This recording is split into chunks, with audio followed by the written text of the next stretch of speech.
আসসালামু আলাইকুম, সবাই কেমন আছো তোমরা? আজকে আমি দেখাবো রান্না করা মাংস দিয়ে কাবাব বানানোর রেসিপি। আমার আলু ও ঝোল খাওয়া শেষ হয়ে গেছে, তাই মাংসগুলি দিয়ে আমি কাবাব বানিয়ে নিচ্ছি। তাহলে আমার ভিডিওটি দেখতে থাকেন, একটি লাইক দিয়ে, আর কেউ ভিডিও টেনে টেনে দেখবেন না। তারপর হচ্ছে সকাল 7টা বাজে, আমি এখন সকালের নাস্তা বানাবো। আমি একটি বাটি নিয়ে ময়দা নিয়ে নিলাম। তারপর হচ্ছে পরিমাণ মতো লবণ দিব। তেল দিলাম 2 টেবিল চামচ। দিয়ে ময়দাটা এখন আমি একটু একটু করে পানি দিয়ে মিশিয়ে নিচ্ছি। হালকা কুসুম গরম পানি দিয়ে ময়দাটা আমি মাখিয়ে নেব। একসাথে ময়দা দেওয়া যাবে না, যেহেতু আমি পরোটা বানাবো। একটু একটু করে পানি দিয়ে ময়দাটা আমি মিশিয়ে নিচ্ছি। তারপর একটি ঢাকনা দিয়ে 10 মিনিটের জন্য আমি রেখে দিব। এখন হচ্ছে আমি একটি বাটি নিয়ে আমার আগে থেকে যে মাংসগুলি ব্লেন্ড করা ছিল আমি বাটির ভিতরে নিয়ে নিলাম। তারপর হচ্ছে কাবাব মশলা পরিমাণ মতো দিয়ে দিলাম। তারপর ভাজা পেঁয়াজ 1 কাপ পরিমাণ দিলাম। তারপর হচ্ছে পাউরুটি ব্লেন্ডারে ব্লেন্ড করে দিয়ে দিলাম।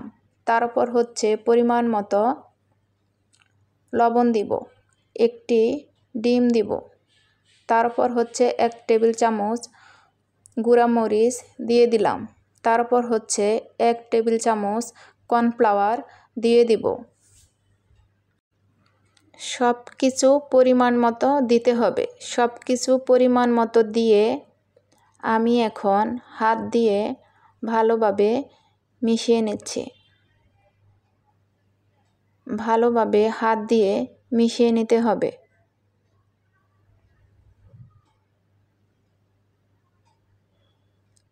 ভালোভাবে হাত দিয়ে মিশিয়ে আমি এখন হাত ধুয়ে নেব।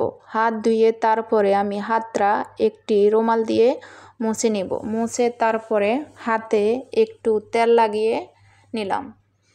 তেলটা লাগিয়ে আমি এখন কাবাবগুলো বানিয়ে নেব।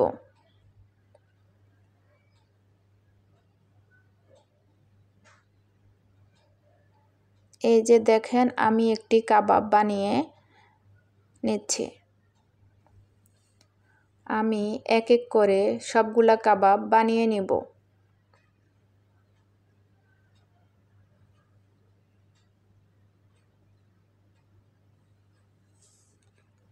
আমি এদিকে কাবাবগুলি বানাচ্ছি। আমি চুলায় একটি পাতিল বসিয়ে দিলাম। পাতিল বসিয়ে পরিমাণ মতো তেল দিয়ে দিলাম।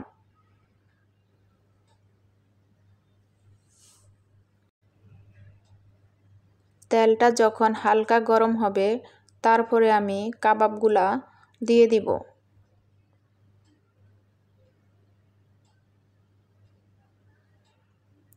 আমি এক এক করে সবগুলা কাবাব বানিয়ে নিচ্ছি।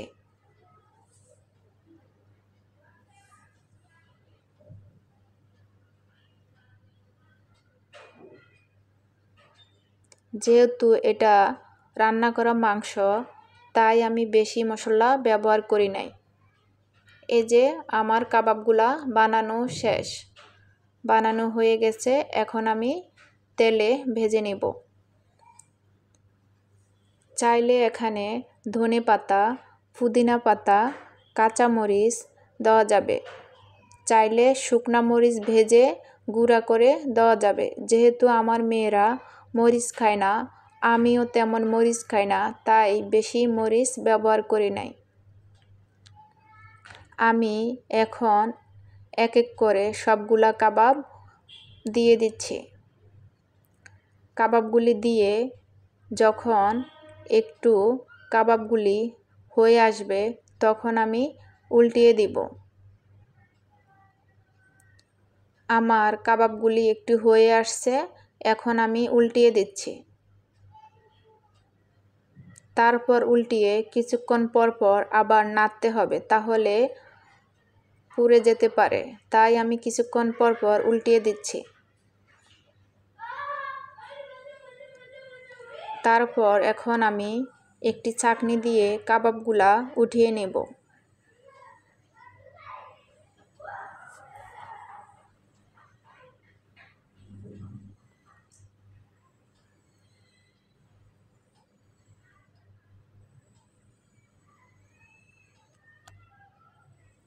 দেখেন, রান্না করা মাংস দিয়েও অনেক মজাদার কাবাব বানানো যায়। আমার কাবাবগুলা অনেক মজা হয়েছিল।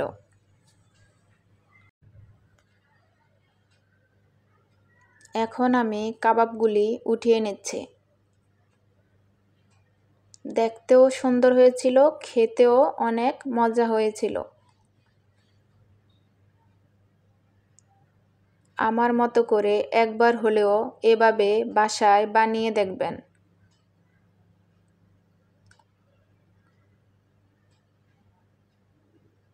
তারপর হচ্ছে আমি যে ময়দাটা মেখে রেখে দিয়েছিলাম, আমি এখন পরোটাগুলি বানিয়ে নেব। আমি ঢাকনাটা সরিয়ে আবার হাত দিয়ে মথে আমি এখন পরোটাগুলি বানিয়ে নিচ্ছি।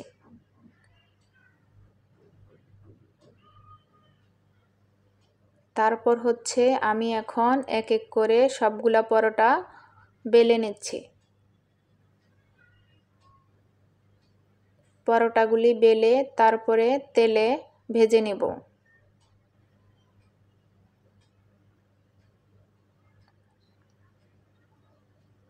সকালবেলা আজকে যেহেতু বন্ধের দিন, আমার মেয়েরা ঘুমাচ্ছে, আমি আমার মেয়ের বাবা নাস্তা খাবে।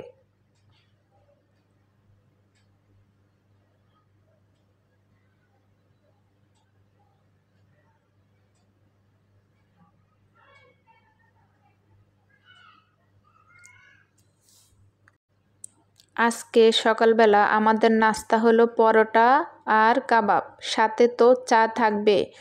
তারপর চাটা অন্য চুলায় আমি বসিয়ে দিলাম।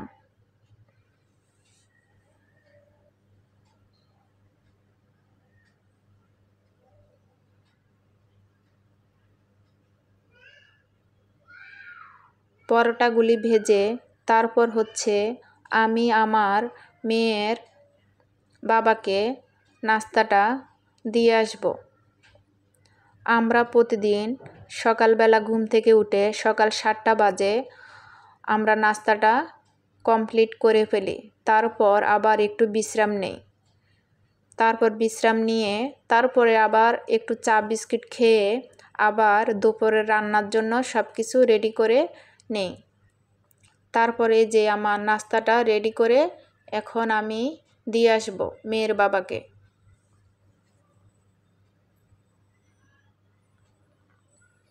তারপর আমি নিজেও নাস্তাটা খেয়ে নিচ্ছি। তারপর হচ্ছে এখন চাটা বানিয়ে দিয়ে আসব। তারপর আবার রান্নাঘরে এসে অনেক হাঁড়ি পাতিল জমে গেছে, হাঁড়ি পাতিলগুলি ধুয়ে নিব, রান্নাঘরটা ক্লিন করে তারপরে আবার রান্না বসিয়ে দিব।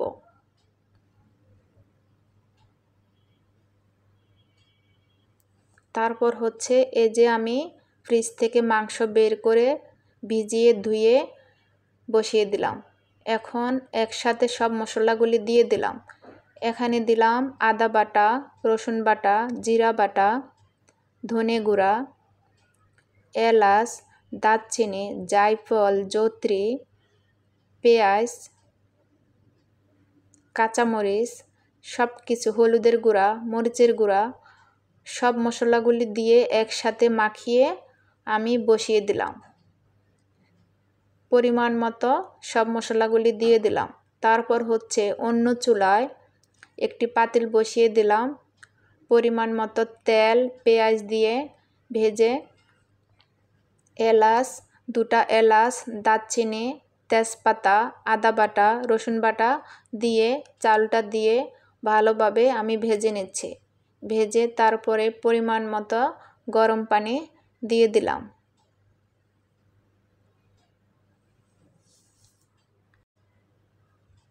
পানিটা দিয়ে আমি এখন ঢাকনা দিয়ে দিলাম। তারপর হচ্ছে দুপুরের রান্না শেষ করে বাকি কাজগুলিও করে নিতে হবে। এখন হচ্ছে মাংসটা সাথে আমি আলু দিব। আমার মেয়েরা যেহেতু আলু খায় তাই সব সময় সব রান্নায় আমাকে আলু দিতে হয়। আমার তো আলু খেতে ভালো লাগে না। এখন আমি আলু দিয়ে দিচ্ছি। তারপর আলুটা দিয়ে আমি আবার ভালোভাবে মাংসটা কষিয়ে নেব। আলুটা দেওয়ার পর আবার ভালোভাবে কষাতে হয়, তাহলে আলুটা খেতে ভালো লাগে না। আলুটা ভালোভাবে কষিয়ে তারপর পরিমাণ মতো গরম পানি দিয়ে দিলাম। এই যে আমার দুপুরবেলা রান্নাটা শেষ করে ফেললাম। রান্নাটা শেষ করে আমি আমার রুমগুলি ভালোভাবে গুছিয়ে নেব।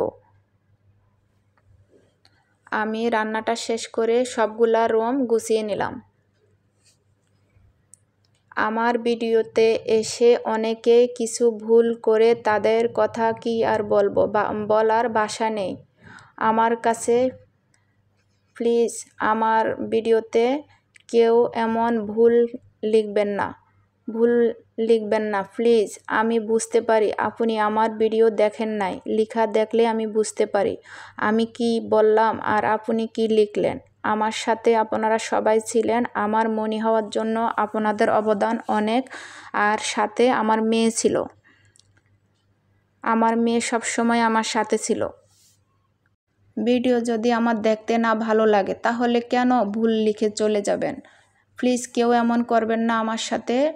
আর সাথে তো ছিলেন আপনারা, আমিও সাথে সবসময় থাকবো, আর আল্লাহ তো আছে আমাদের সাথে, তাই না?